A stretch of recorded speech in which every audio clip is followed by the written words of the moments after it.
Hello, and thank you for joining us. A shocking admission from the Calgary Stampede.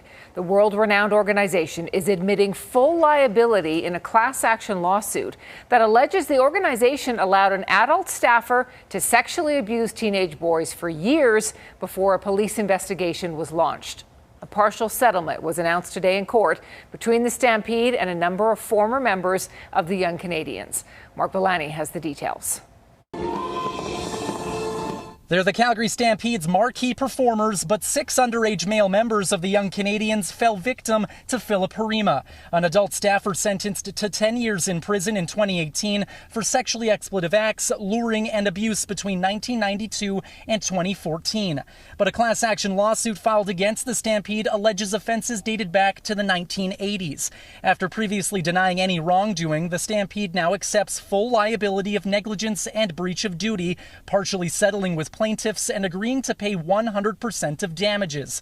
We can't change the events of the past, but we are deeply sorry for how the victims have been affected. Our commitment to those impacted is to do everything possible to guard against anything similar ever happening again, and we've taken meaningful steps to enhance the safety and wellness of our youth participants. The victims can't be identified under a publication ban, but their scars can be seen in these statements. So far, we're just supposed to take their word that they've made changes to these programs to address the culture that allowed what happened for almost 30 years.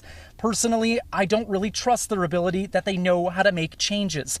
And those who work to prevent children abuse say safety measures to protect kids should always be top of mind. If we don't respond, there can be significant long-term impacts of trauma, chronic physical and mental health issues. And when we respond quickly and when we respond with lots of support, kids have a much better chance.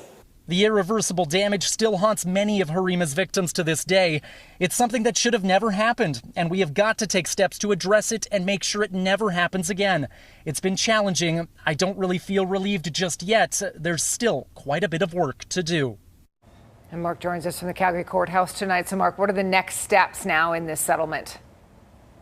Well, Tara, a settlement hearing is now scheduled for September 25th, at which point a judge can fully accept the terms of this agreement, pending, of course, any objections from the victims. Now, an exact dollar amount of compensation and how that money will be dispersed, that is all still to be determined, and we'll find out more information on that as this case goes on. Certainly, though, this has been a very traumatic experience for the victims involved, with plaintiff lawyers now hearing from more than 70 people with information related to sexual abuse incidents happening involving the Young Canadians. Sarah. Okay, Mark, thank you.